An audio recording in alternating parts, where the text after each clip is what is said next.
አበቃልኝ አከተመልኝ ነገሬ በቃ ብላለች። በቃ ዛሬ በቃ ያልክበት ነገር ይቀጥላል። አንድ ጴንጤ በደንብ አሜን ይለኛል። በቃ ያልክበት ምዕራፍ ይቀጥላል። ሐዋርያው ምዕራፍ 12 እግዚአብሔር ቃል ላይ ያለውን ቃል ያነብልኛል። ሐዋርያው ምዕራፍ 12 ሐዋርያ ሥራ ምዕራፍ 12 ነገር በእግዚአብሔር ኃይል ይቀጥላል። ለሆነ ሰው ዛሬ የሚያስቀጥል የእግዚአብሔር ኃይል ይመጣል። እግዚአብሔር እንደዚህ ብሎኛል፣ በኔ ኃይል አለ ነገራቸው ይቀጥላል ብላላችሁ። በማን ኃይል? በማን ኃይል? ስቺን አንሳና ጉባኤ እንደዚህ በልጅ ነገሬ በልባክህ በእግዚአብሔር ኃይል ይቀጥላል። አሜን ነው ወይ? የሆነ ሰው ዛሬ በእግዚአብሔር ኃይል ያገኘዋል። ምዕራፉ ይቀጥላል፣ ነገሩ ይቀጥላል፣ ታሪኩ ይቀጥላል። የሆነ ሰው ምዕራፍ ዛሬ ይንቀሳቀሳል። በተኛውበት ሌሊት የሰራዊት አምላክ እግዚአብሔር እንዲህ ያለ ይመጣና ነገር ይቀጥላል በኔ ምን ኃይል አለ። በማን ኃይል አለ? በማን ኃይል አለ?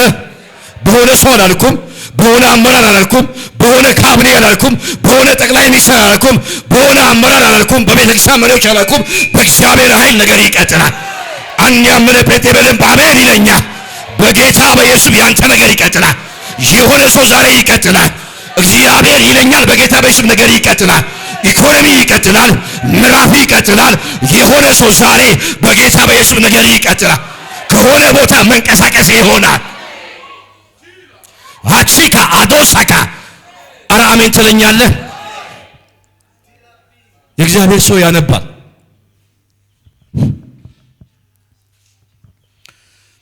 በዚያም ዘመን ንጉሥ ሄሮድስ መከራ ያጸናባቸው ዘንድ ከቤተ ክርስቲያን በአንዳንዶች ላይ እጁን ጫነባቸው። በአንዳንዶቹ ላይ እጁን ጫነበት። ዮሐንስንም ወንድም ያዕቆብን በሰይፍ ገደለው። የዮሐንስን ወንድም ያዕቆብን በሰይፍ ገደለ። አይሁድንም ደስ እንዳሰኛቸው አይቶ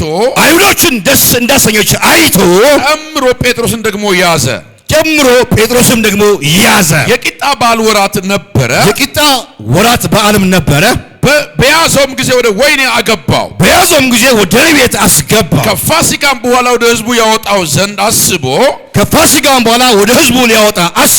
እያንዳንዱ 4 ወታደሮች ሆነው እንዲጠብቁት ለ4 ጭፍራ ክፍል አሳልፎ ሰጠው። ጠባቆችን አኖረለት። ጴጥሮስም በወይኔ ይጠብቀው ነበረ። ነገር ግን በቤተ ክርስቲያን ስለ እርሱ ወደ እግዚአብሔር ጸሎት አጥብቀው ይደረግ ነበረ። ቤተ ክርስቲያን ስለ እርሱ አጥብቃ ምን ነበረ? ትጨው ነበረ። ሄሮድስም ሊያወጣው ባሰበ ጊዜ በዛች ሌሊት ጴጥሮስ በሁለት ሰንሰለት ታስሮ ከሁለት ወታደሮች መካከል ተኝቶ ነበረ። ጠባቂዎችም በደጁ ፊት ሆነው ወይኑን ይጠብቁ ነበረ። እነሆ የጌታ መልአክ ቀረበ። በቤትም ውስጥ ብርሃን በራ። ጴጥሮስንም ጎድኑን መትቶ አነቃውና ፈጥነ ተነሳ አለው። ሰንሰለቶቹም ከእጁ ወደቁ። መልአኩም ታጠቅና ጫግማን አግባ አለው። እንዲሁም አደረገ። ልብስንም ልበስና ተከተለኝ አለው። ወጥቶም ተከተለ። ራእይንም የሚያይ ይመስል ነበር እንጂ በመልአክ የሚደረግ ነገር እውነት እንደሆነ አላወቀም ነበር። የመጀመሪያውንና የሁለተኛውንም ዘብ አልፎ ወደ ከተማው ወደሚያወጣው ወደ በረቱ መዝጊያ ደረሱ። የመጀመሪያውና ሁለተኛውን በር አልፎ ወደ ከተማ ወደሚያወጣው በር ደረሰ። እርሱም አውቆ ተከፈተላቸው። ወጥቶም አንዲት ስላጭ አልፎ ወዲያው መልአኩ ከእርሱ ተለየ። ጴጥሮስም ወደ ልቡ ተመልሶ ጌታ መልአኩን ልኮ ከሄሮድስ እጅና የአይሁድ ሕዝብ ይጠብቁት ከነበረው ሁሉ እንደ አዳነኝ አሁን በእውነት አወቅኩኝ አለ። የሆነ ኃይል ይመጣል። የሚመጣው ኃይል ደግሞ የእውነት ኃይል ነው። አሜን። ተራ ኃይል አይደለም። የውሸት ኃይል አይደለም። ይሄ የምታየው ቢዝነስ፣ ይሄ የምታየው ገንዘብ፣ ይሄ የምታየው ሰው ቁስ ሁሉ የእውነት አይመስልም። ሁሉም የሚጠፋ ነው። መጽሐፍ እንደዚህ ይላል። ሰው ጥቂት ጊዜ ታይቶ እንደሚጠፋ ምን ይላል? እንፋሎት ነው ይላል። በዘር የምትታመን፣ በጎሳ የምትታመን፣ በሰው የምትታመን፣ በሆነ ቲም የምትደረብ፣ የሆነ ግሩፕ ሰርተ የምትታመን ሰው ካለ ነገር አለ። ይሄ ሁሉ የውሸት ነው። እውነት የሆነ ኃይል ዛሬ ይንቀሳቀሳል። አንድ የሚያምን ቤተ አሜን ይለኛል። የምን ኃይል ያለ የእውነት ኃይል አወቅኩ አለ። በእውነትም አለ ማን እንደረዳኝ እግዚአብሔር እንደረዳኝ እግዚአብሔር እንዳገሰኝ አወቅኩ አለ። ዛሬ የእውነት ኃይል ይመጣል። የምን ኃይል? የእውነት ኃይል። አንተ የእውነት ኃይል የምታየው የምሰማው እውነት አይደለም። የእውነት ኃይል ይመጣል። የምን ኃይል ይመጣል? የምን ኃይል ይመጣል? የሚገርም እኮ ነው። እዚህ ክፍል ላይ ጴጥሮስን በቃ የተባለ ሰው ነው። ቤተክርስቲያን ስለ ጴጥሮስ ምን ማለት ትጮዋለች፣ ታምጣለች፣ ትጸልያለች። ለምን ሲባል የዮሐንስ ወንድም ያዕቆብ ተገሏልና ለምዷል። መንፈሱ መግደል ለምዷል። መንፈሱ ማረድ ለምዷል። ዛሬ የለመደ መንፈስ፣ ይሄ የሚገል መንፈስ የለመደ ትናንት እንደገደለ የለመደ መንፈስ ዛሬ በጌታ በኢየሱስም አያገኝም። ትንቢት ነው የምናገረው፣ በኢየሱስም አያገኝም። አትገኝም የሚል ሰው አሜን ይለኛል። ባክ አጂጋ ላባራ ዳሃሳካ ትላንት የለመደ በወሬ መግደል የለመደ በአንደበት መግደል የለመደ በሆነ ስፍራ መግደል የጀመረ ያ መንፈስ ዛሬ በጌታ በኢየሱስም አትገኝም። አተ ሰምቻለሁ። እግዚአብሔር እንደዚህ ብሎኛል። በኃይል ምን ትላለህ? በእኔ ኃይል ምን ትላለህ? ማን ነው የሚቀጥል? እኔ ቀጥላ የሚሳመኝ ትለኛለህ። የእግዚአብሔር ኃይል ያስቀጥላል። የእውነት ይማንም የእግዚአብሔር ኃይል ያስቀጥላል። የማነው? የእግዚአብሔር ኃይል ያስቀጥላል። ይኸው ሐዋርያው በጌታ በኢየሱስ ትቀጥላላችሁ። ይኸው ፓስተር በኢየሱስ ስም ትቀጥላለህ። ይኸው ፓስተሮች በኢየሱስ ስም ትቀጥላላችሁ። የሆነ ኃይል ያገኘሃል። ለምዷል መንፈሱ። እጅ መጫን ምን ብሏል? ለምዷል። የለመደ መንፈስ ነው። ዛሬ የለመደ መንፈስን የሚያዋርድ የእግዚአብሔር ኃይል ይገለጣል። ለምዷል። ስፒሪቱ ምን ሆነ? መጫን ለምዷል። መግደል ለምዷል። እነዚህ እኮ መጽሐፍ ሲናገር የግዩ ከተቀባዋ የለመደችው መንፈስ ተኳኩላ ምን አለች? ወጣች ይላል። ሰገነት ላይ ቆመችና ነዚህ ተኳኩላ የለመደች ስፒሪት ናት። ስትጠብቆ ጴጥሮ እንዲህ ይላል፣ እዩ መጣ ይላል። ፈጥፍጧት አለ። ዛሬ የለመደ መንፈስ ይፈጣፈጣል። ህይወቱ ላይ የለመደ፣ ኑሮ ላይ የለመደ፣ ሰላም ላይ የለመደ፣ መውጣት መግባት ላይ የለመደ የሆነ ሰፈር ላይ የተቀመጠ መንፈስ ዛሬ ይፈጣፈጣል። ወንበር ካለ ከወንበሩ ላይ ይፈጣፈጣል። ከዙፋኑ ላይ ይፈጣፈጣል። የሰራዊቱ አምላክ እግዚአብሔር ብሎኛል። ጌታ ምስክሬ ይፈጣፈጣል። ለምዷል መንፈሱ። እጅ መጫን የለመደ ስፒሪት ነው። አንተ አንዳንድ ላይ የለመደው መንፈስ በመመሰለ በዚህ ነው። ለምዷል። በምን? በምላስ ለምዷል። በወሬ ለምዷል።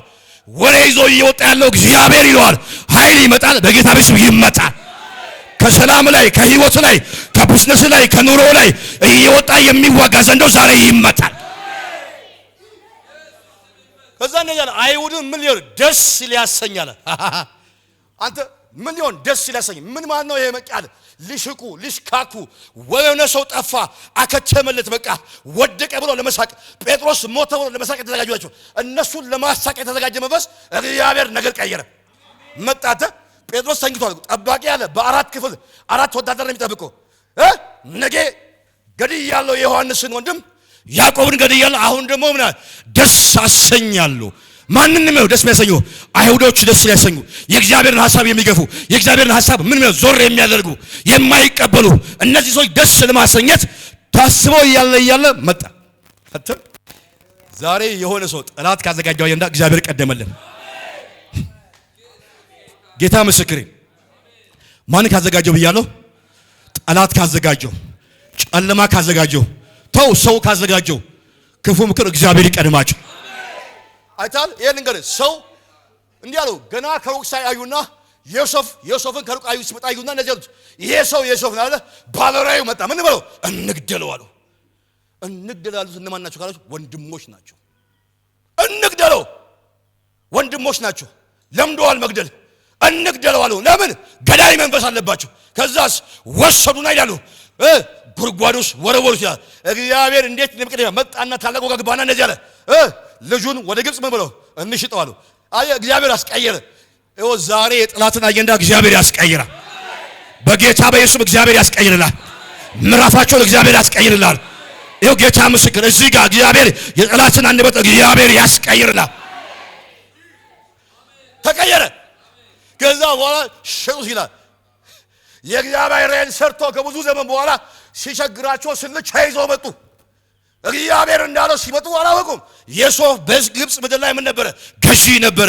እንዲህ ነው ያለው። ከራእዩ ሊያስቀሩት ከዓላማው ሊያስቀሩት እግዚአብሔር ካሳየው ሊያስቀሩት የተመደቡ ነበረ።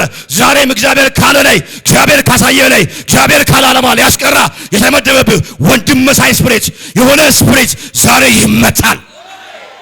በደንብ አሜን ብለህ ይመታል። በደንብ አሜን ብለህ ባክህ ይመታል። በሌላ የበቀል መንፈስ አለ እግዚአብሔር ይመታዋል። በጌታ በኢየሱስም ይመታል።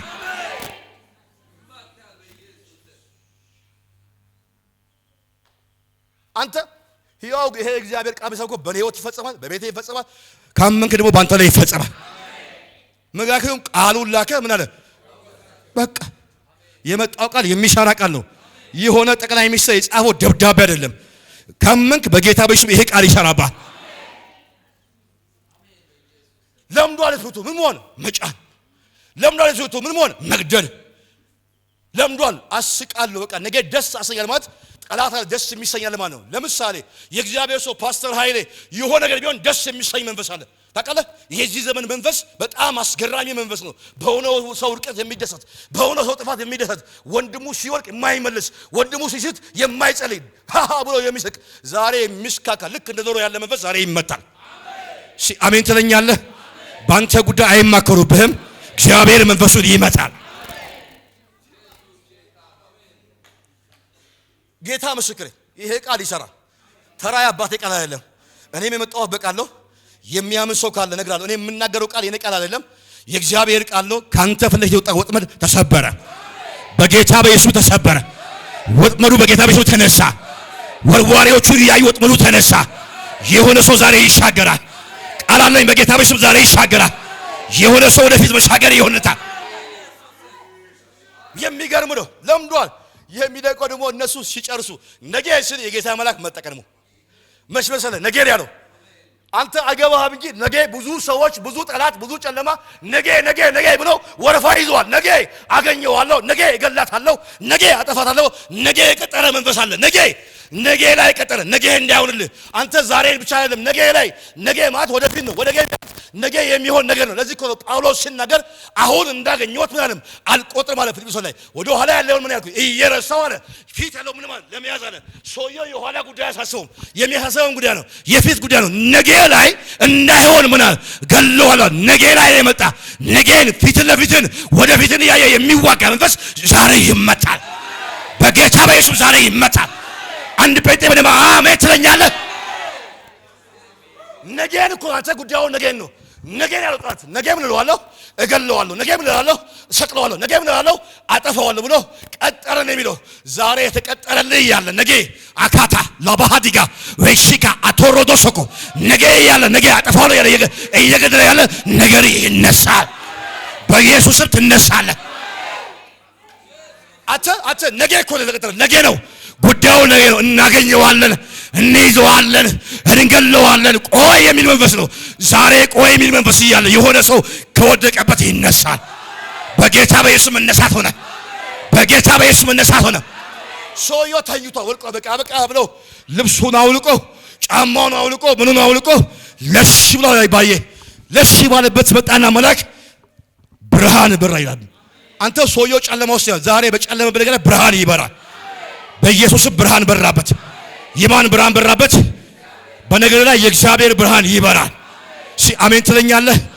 አውጅ በነገር ላይ ብለህ የእግዚአብሔር የመለኮት ብርሃን ብለህ ይበራል። አሜን ትለኛለህ? ሰባት ቤት ብርሃን ገባ። ሰባት ሰዎች ላይ ኃይለኛ ብርሃን ገባ። እግዚአብሔር ይለኛል ነገራቸው ብርሃን ሆነ ይለኛል። የጌታ መንፈስ ያወራኛል ብርሃን ሆነ ይለኛል። ወደ ሰባት ሰው ኃይለኛ ብርሃን ገባ።